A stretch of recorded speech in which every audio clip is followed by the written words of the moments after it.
It's amazing, isn't it, how technology can be such a powerful force for good, especially when it comes to tackling those really tough issues. Mhm. And today, we're diving deep into a program that's harnessing the power of tech to address a truly heartbreaking reality, the safety and well-being of Indigenous women in Canada. Yeah, it's a stark reality. And sadly, Indigenous women and girls, they only make up about 4% of the Canadian female population, Right. but they account for a disproportionate 24% of female homicide victims.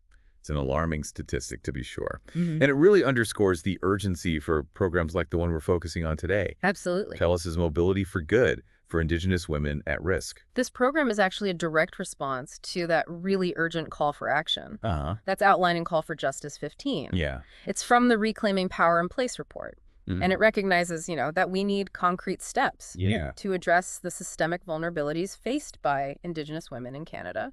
So let's get into the nitty-gritty of this program, because it sounds like it's directly tackling a really critical issue. Absolutely.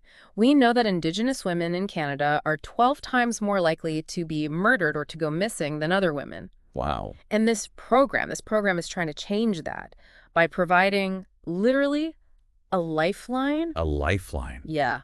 That's powerful. What does that mean in this context? So think about it this way. Mobility for Good is providing free smartphones and fully subsidized data plans to Indigenous women who are either at risk of violence or are survivors of violence.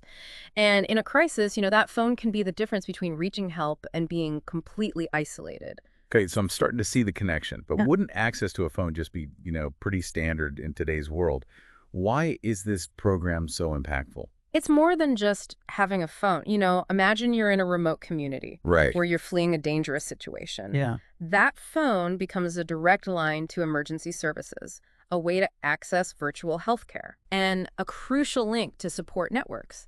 So it provides a level of security and connection that can be really, truly life-changing. So it's about empowering these women with a tool Yes. that can bring help and support directly to them, no matter where they are or what their circumstances are. Precisely.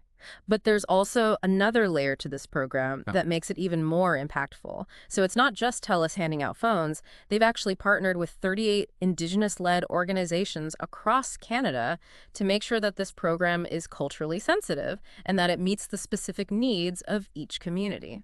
That makes complete sense. You can't just kind of implement a program like this without considering those unique cultural contexts and the needs of the communities that you're serving. Can you give us an example of how these partnerships actually make a difference on the ground? Absolutely. So take, for example, the partnership with the BC Association of Aboriginal Friendship Centers. Okay. They've been, absolutely instrumental in ensuring that the distribution of phones and the support provided is aligned with the cultural values and practices of the communities they serve. And this collaborative approach, it's crucial to the program's success. So it sounds like the success of this program really hinges on understanding and responding to the nuances of each community. Yeah. It's not a one-size-fits-all approach. You got it. And the results really speak for themselves. Over 3,450 individuals have been supported by Mobility for Good to date. And these aren't just numbers. Right. These are lives that have been touched, women who've been given a renewed sense of safety and hope. Yeah, and it's not just about the numbers. The impact of this program is really best understood through the stories of the women it's helped, Yeah. the sense of security and empowerment that comes with having that lifeline. It's truly remarkable. Yeah, I can only imagine. Do you have any specific stories that really illustrate the impact of Mobility for Good? Absolutely. One story that really stuck with me was about a woman who had escaped an abusive relationship. And she was living in a shelter.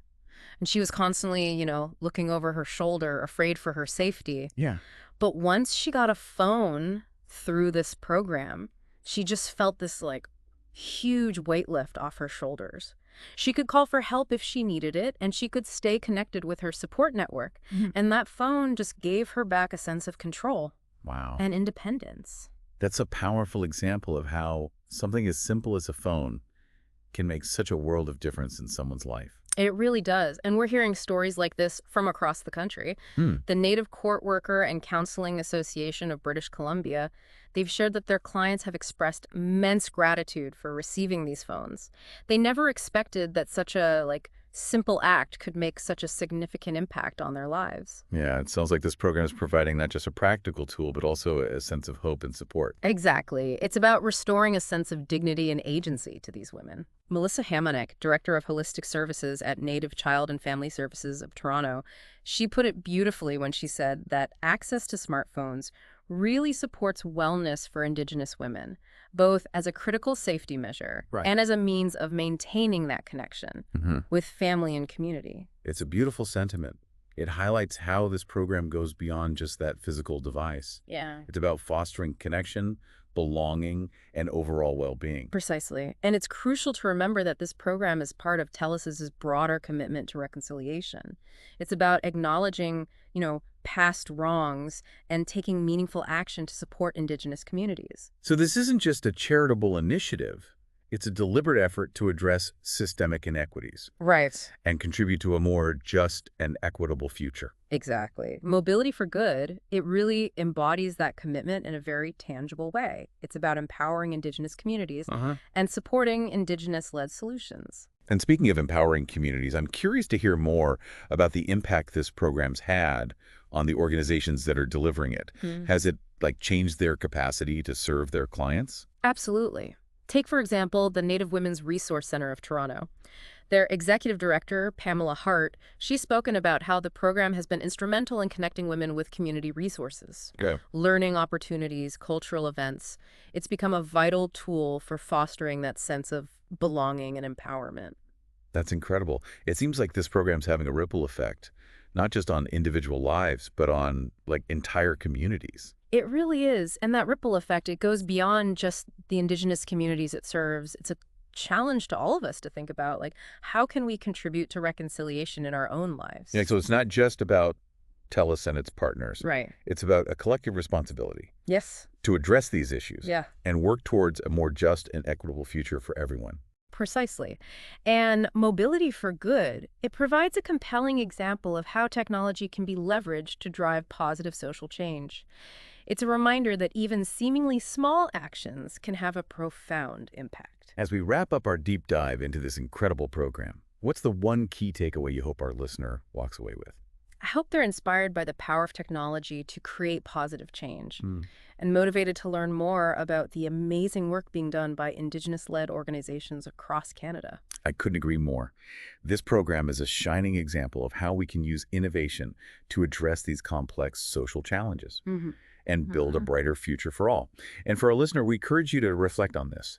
How can you, in your own way, contribute to reconciliation and support the well-being of Indigenous communities? It's a question worth pondering. It's a really inspiring picture you've painted of this program and its impact. But I'm also curious about the practical side of things. How does someone actually access this program? What are the eligibility requirements? Yeah, that's a great question. It's important to understand how this lifeline is made available to those who need it. And essentially, Indigenous women who are at risk of or surviving violence can apply for the program through one of the 38 partner organizations across Canada. So it's not like an individual application process. Correct. It's designed to be accessed through these Indigenous-led organizations because they have the expertise and cultural sensitivity to identify and support the individuals who would benefit most. That makes a lot of sense. Okay. It ensures that the program is reaching the people who need it most in a way that's respectful and culturally appropriate. But what about the fine print? Are there any limitations or restrictions that people should be aware of? Right. Yeah, that's an important consideration. While the program is incredibly generous, there are some limitations. For instance, the program is currently only available to women, and there may be waiting lists depending on the region and the availability of devices. So it's not like an instant solution, but it's a step in the right direction. And it sounds like there's, ongoing work to expand the program and reach more people. Absolutely. Telus is committed to expanding the reach of Mobility for Good, and they're always working with their partners to refine the program and make it as accessible as possible. It's encouraging to see that level of commitment, Yeah. an ongoing effort to address such a critical issue. It's a really powerful reminder that technology can be a force for good when used thoughtfully and collaboratively. Couldn't agree more. And it also underscores the importance of partnerships and community involvement in creating meaningful change. Well, this has been an incredibly insightful deep dive. Thank you so much for sharing your expertise and insights on this important topic. Oh, it's been my pleasure. I hope our conversation has inspired listeners to learn more about the ways technology can be used to address those social challenges and empower marginalized communities. And to our listeners, we hope you found this episode informative and thought-provoking. If you'd like to learn more about the Mobility for Good program, we encourage you to check out the links in the description below.